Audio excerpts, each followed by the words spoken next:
नमस्कार साथीहरू, आज हामी यस भिडियोमा विवेक कुमार शाहद्वारा लिखित मैले देखेको दरबार नामक पुस्तकभित्रको असोज 18 को शाही कदम वाचन गर्दैछौँ। समयको प्रवाहसँगै मुलुक 2059 असोज 18 गतेसम्म आइपुग्दा संवैधानिक सङ्कटमा फस्न पुग्यो। त्यसभन्दा अघिदेखि नै राजनीतिक अन्यल, दिशाहीनता र अराजकताले गर्दा असोज 18 को पृष्ठभूमि बन्दै गइरहेको थियो। यसमा कुनै दुविधा छैन, न कसैको दुईमत रहन्छ होला। 2058 जेठ 22 गते राज्यारोहण गरिबक्सेपछि सरकार 1 वर्ष निर्मल निवासमै राज भयो। मौसुफबाट त्यही विभिन्न राजनीतिक नेताहरू, बुद्धिजीवीहरू, पत्रकारहरू, विदेशी कूटनीतिज्ञहरू लगायत असङ्ख्य उच्च व्यक्तिहरूसँग जटिल बन्दै गएको मुलुकको राजनीति तथा सुरक्षा लगायत विविध विषयमा परामर्श गरिबक्स्यो। यस क्रममा जो जसले सरकारको दर्शन भेट पाए ती कसैले पनि मुलुकको तत्कालीन राजनीतिक अवस्थाप्रति सकारात्मक टिप्पणी गरेनन्। सबैले राजनीति दिशाहीन, अन्यलग्रस्त बन्दै गएको र माओवादी हत्या, हिंसा र आतंकका कारण जनता आक्रान्त र देश भविष्यहीन बनेको जस्ता टिप्पणी गर्दथे। राजनीतिक नेताहरूको कुरा चाहिँ दुईजिब्रे हुन्थ्यो। उनीहरू दर्शन भेटमा सरकारसँग के कुरा गर्दथे र बाहिर गएर के प्रतिक्रिया दिन्थे भन्ने सन्दर्भलाई मात्रै समेट्ने हो भने पनि एउटा छुट्टै किताब बन्दछ। एकातिर मुलुकको अवस्था दिन प्रतिदिन बिग्रिँदै गएको थियो भने अर्कातिर महाराजधिराजमा केही न केही गर्ने महत्त्वाकांक्षा बढ्दै गएको मैले नजिकबाट महसुस गरिरहेको थिएँ। राजा भएको सुरुका दिनमा अवश्य पनि सरकारमा आत्मविश्वासको कमी थियो। हुन त सरकार मुलुकबारे पहिलेदेखि नै पर्याप्त जानकार होइबक्सन्थ्यो, तर महाराजधिराजका रूपमा धेरै कुरा बुझ्नु पनि थियो। बिस्तारै सरकारलाई मुलुकको धेरै विषयमा ज्ञान प्राप्त भयो। राज्य कसरी चलिरहेको छ र पार्टीहरूको वास्तविक अवस्था के छ भनेर नाडी छाम्ने अवसर पाइबक्स्यो। नयाँ राजामा आत्मविश्वास बढ्दै गयो। राज्यारोहणको केही महिनापछि विभिन्न सञ्चार माध्यममा सरकारका अन्तर्वार्ताहरू पनि आउन थाले।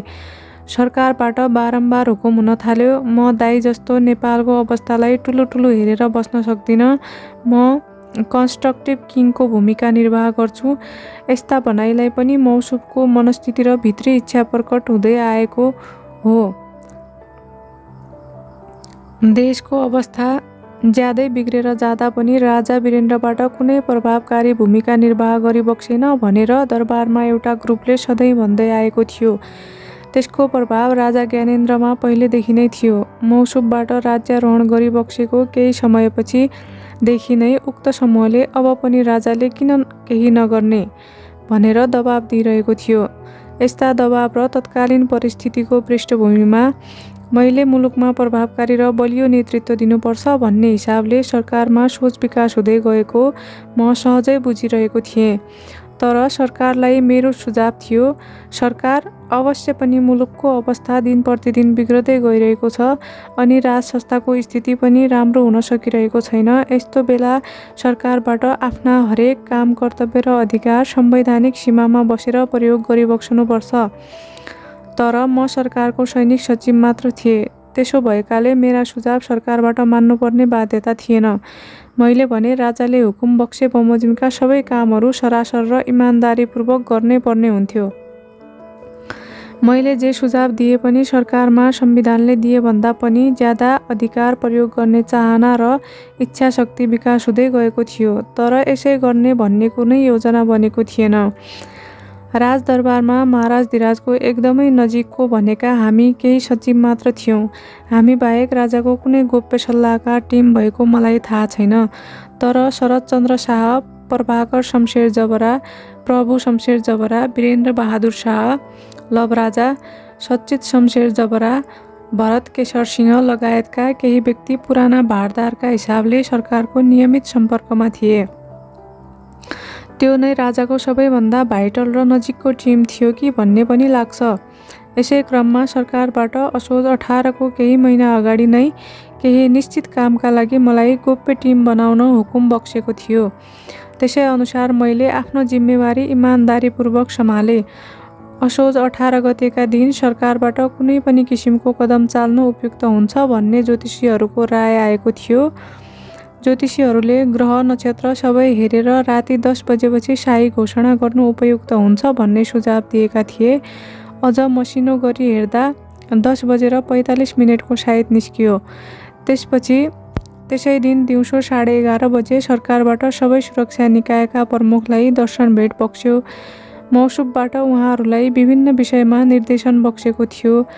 अन्य तयारी पुरा भएपछि हामी 4 सचिव, प्रमुख सचिव पशुपति भक्त महर्जन, प्रमुख निजी सचिव सुदन प्रसाद पोखरेल, संवाद सचिव मोहन बहादुर पाण्डे र मैले शाही घोषणाको मस्यौदा तयार पार्यौं र सरकारमा सामूहिक जाहेरीका लागि गयौं। मस्यौदामा रहेका प्रत्येक शब्दको लेखाजोखा भयो र परिमार्जन पनि। त्यसबेला प्रधानमन्त्री देउवालाई के आरोप लगाउने भन्नेबारे शब्द खोज्न निकै कसरत गर्नु पर्यो। मुख्यतः उहाँले आफैले चुनावको मिति घोषणा गरेर आफैले चुनाव गराउन सक्दिन भनी चुनावको मिति 1 वर्षपछि सार्नु भएको थियो। आरोप त्यसै विषयमा लगाउने निधो भयो। त्यसका लागि शब्द खोज्ने सिलसिलामा सचिवहरूले धेरै शब्द निकाल्नुभयो, तर कसैले निकालेको शब्द स्वीकार्य हुन सकेन। अन्त्यमा मैले नै चुनाव गराउन असक्षम शब्दावली प्रयोग गर्दा ठिक हुन्छ कि भने। कसैले यो शब्दको विरोध गर्नुभयो भने कसैले समर्थन। तर सरकारबाट यही शब्द राख्दा ठिक हुन्छ हुकुम भयो। यसरी असक्षम शब्द राखी शाही घोषणा तयार भयो। राति 10:45 शायदमा सरकारबाट शाही घोषणा मार्फत प्रधानमन्त्री देउवालाई पदमुक्त गरी मन्त्री परिषद समेत विघटन गरिबक्स्यो। अर्को व्यवस्था नभएसम्मका लागि कार्यकारी अधिकार मौसुफ स्वयंले ग्रहण गरिबक्स्यो। साथै कार्तिक 27 गतेको चुनाव स्थगित गरिबक्स्यो। शाही घोषणामा मौसुफबाट 5 दिनभित्र नयाँ मन्त्री परिषद गठन गर्न, सरकारको नेतृत्वमा आम निर्वाचनमा उम्मेदवार नहुने तथा स्वच्छ छवि भएका व्यक्तिको नाम सिफारिस गर्न सम्पूर्ण राजनीतिक दलसँग आग्रह गरिबक्सेको थियो। प्रतिनिधि सभा विघटनपछि पुनःस्थापनाको माग गर्दै सर्वोच्च अदालतमा मुद्दा पर्यो। तर सर्वोच्चले प्रधानमन्त्रीले प्रतिनिधि सभा विघटन गरेको निर्णय सही छ भनेर फैसला दियो। त्यसपछि चाहिँ चुनाव हुने पक्का जस्तै भयो। यसै बेलादेखि प्रतिनिधि सभा कुनै पनि हालतमा पुनःस्थापित हुनुपर्छ भनेर काङ्ग्रेस सभापति गिरिजाप्रसाद कोइरालाले सर्वोच्चको फैसलाभन्दा फरक दृष्टिकोण राख्दै आउनुभएको हो। देशमा माओवादी समस्या सुरक्षा नियन्त्रणभन्दा बाहिर गइरहेको थियो। यो स्थितिमा चुनाव हुन सक्दैन भनेर विभिन्न राजनीतिक पार्टीका नेताहरूले भनिरहेका थिए। निर्वाचन आयोगले पटक पटक सर्वदलीय बैठक गरिरहेको थियो। शाही घोषणापछि देशका विभिन्न स्थानमा यसको समर्थन गर्दै र कहीँ विरोधमा पनि र्याली निस्के। तर असोज 18 को विरोधमा हामीले अनुमान गरे जति राजनीतिक प्रतिक्रिया आएन। राजनीतिक पार्टीहरू आफ्नो रणनीति बनाउन व्यस्त भए, तर उनीहरू आफैमा हराए। एक किसिमको डर त्रास पनि थियो दलहरूमा। सुरक्षा प्रमुखहरूले आफ्नो मातहतका सबै निकाय मार्फत देशभरको सुरक्षा स्थितिको प्रत्यक्ष निगरानी गरिरहेका थिए। कहीँ कतै पनि सुरक्षामा तत्कालै कुनै पनि किसिमको खतरा आउने जस्तो देखिएको छैन भन्ने उनीहरूको रिपोर्ट थियो। असोज 18 को भोलिपल्ट शनिबार भए पनि सबै सुरक्षा निकायका वरिष्ठ सुरक्षा अधिकृतले अरू दिनकै जस्तो ड्युटी सम्हाले। देशको सुरक्षा व्यवस्थाको विश्लेषण गर्न दिउँसो 3 बजे शाही जङ्गी अड्डामा सुरक्षा निकायका प्रमुखहरूको बैठक बस्यो। मैले सुरक्षा प्रबन्ध राम्रोसँग गर्ने भनेर निर्देशन दिएको थिएँ, विशेष गरी काठमाडौँ उपत्यकाको। त्यही अनुसार बैठकले विस्तृत योजना बनाएर सुरक्षा प्रबन्ध गर्ने निर्णय गर्यो। सरकारबाट तोकिबक्सेको अवधिमा कुनै पनि राजनीतिक दलले प्रधानमन्त्रीको नाम सिफारिस गर्न सकेनन् वा चाहेनन्। यसबीच सरकारबाट समेत विभिन्न राजनीतिक दलका नेताहरूलाई भेटिबक्स्यो र सुझाव लिइबक्स्यो। तर नेताहरू प्रधानमन्त्रीको नाममा सहमत हुन सकेनन्। सबैजसो नेता आफू भए ठिक, अर्को भए बेठिक भनिरहेका थिए। यस्तो अवस्था धेरै दिनसम्म राख्नु हुँदैन भन्ने हामी दरबारका सचिवहरूको धारणा थियो। हामीले विघटित प्रतिनिधि सभाका बहालवाला सभामुख तारानाथ राणा भाटलाई प्रधानमन्त्री बनाउँदा संविधान सम्मत हुन्छ भनेर जाहेर गर्यौं। बहालवाला राणा भाटले राजदरबार हत्याकाण्डको छानबिनका क्रममा पनि निष्पक्ष भूमिका निर्वाह गर्नुभएको हो र उहाँको छवि पनि राम्रो छ भन्ने हाम्रो विश्लेषण थियो। तर सरकार यसमा सहमत होइबक्सेन। यसै क्रममा युवराज धिराजबाट पनि सभामुख राणा भाटको नामप्रति असहमति जनाउँदै भूतपूर्व प्रधानमन्त्री कीर्तिनिधि बिष्टको नाम प्रस्ताव गरिबक्स्यो। यसमा हामी सबै सचिवहरूको पूर्णतः सहमति रह्यो। मुख्य राजनीतिक दलका नेताहरू आफू प्रधानमन्त्री हुन नपाउने भए लोकेन्द्र बहादुर चन्द ठिक हुन्छ भन्ने मानसिकतामा थिए। अन्ततः सरकारबाट राप्रपा नेता तथा भूतपूर्व प्रधानमन्त्री लोकेन्द्र बहादुर चन्दकै अध्यक्षतामा मन्त्री परिषद गठन गरिबक्स्यो।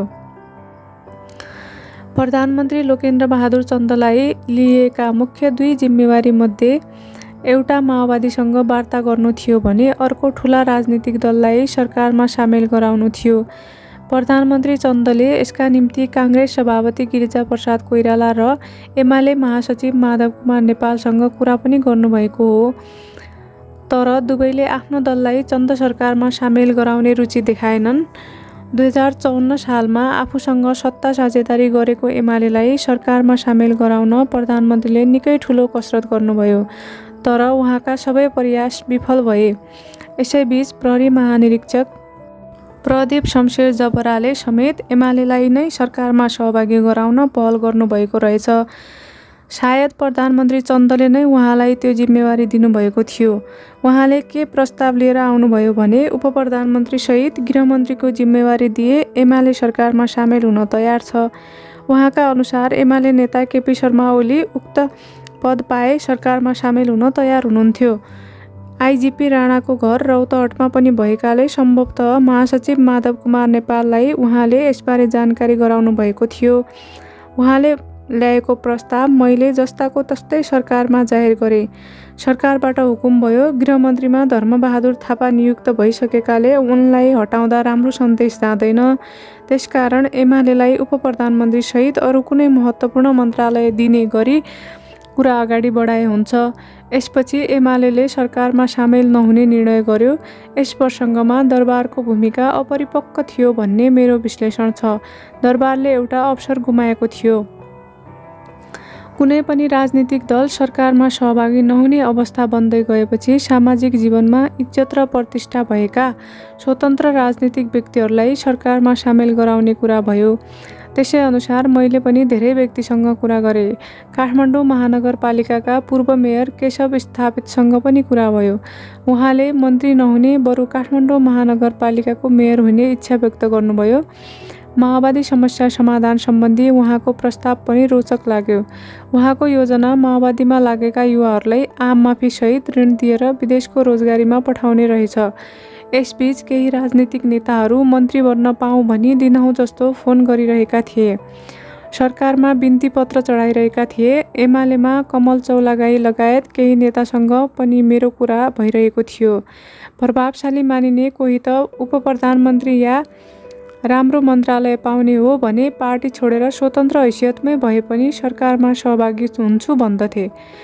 मलाई प्रधानमन्त्री बनाउनु पर्यो भन्ने एमाले नेताहरू पनि थिए। यसबीच मुलुकको द्वन्द्व एकदमै बढिरहेको थियो।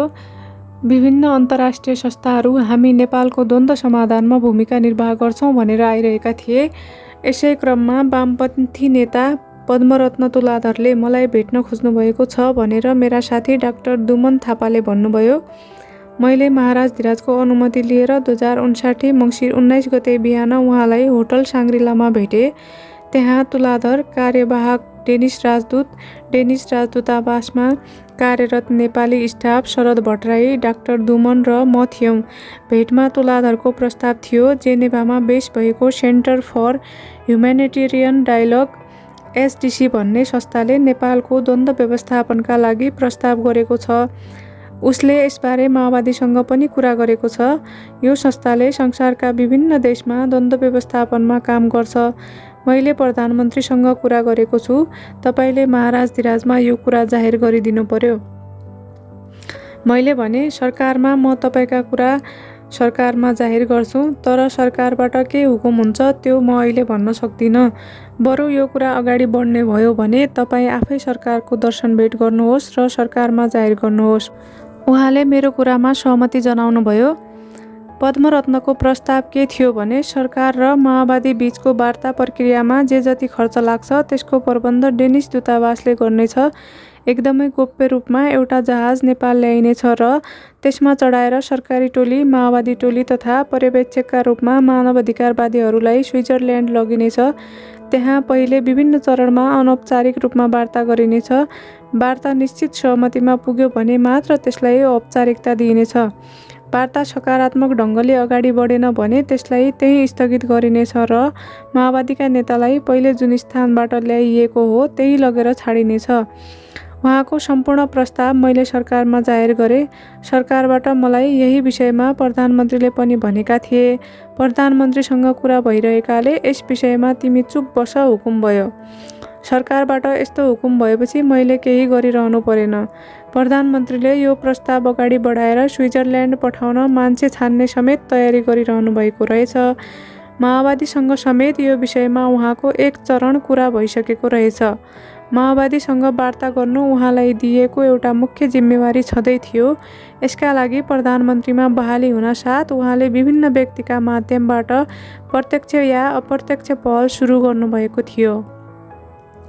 प्रधानमन्त्री भएपछि नै उहाँले कार्तिक 15 गते माओवादी नेता हरिबोल गजुरेलसँग भेट्नुभएछ। यसको सम्पर्क स्रोत व्यक्ति गोरखाका माधव प्रसाद मरहट्टा हुनुहुँदो रहेछ। यसैबीच कार्तिक 24 गते पनि प्रधानमन्त्री र माओवादी नेताहरूबीच भेट भएको बुझियो। भेटमा माओवादीका तर्फबाट विभिन्न प्रस्ताव आएछन्।